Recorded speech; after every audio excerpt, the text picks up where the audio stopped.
And before I move on to some best practices and everything, I did just want to break down the interaction and how it works on the back end if you haven't played around with carousels before.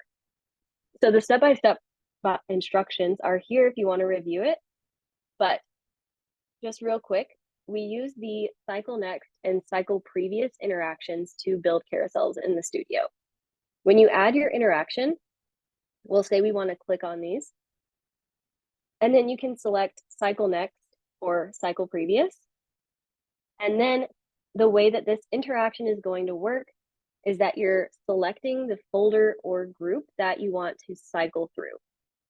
So just make sure that's organized. If we're just cycling through some images, all three of those images go in your carousel slides folder or group.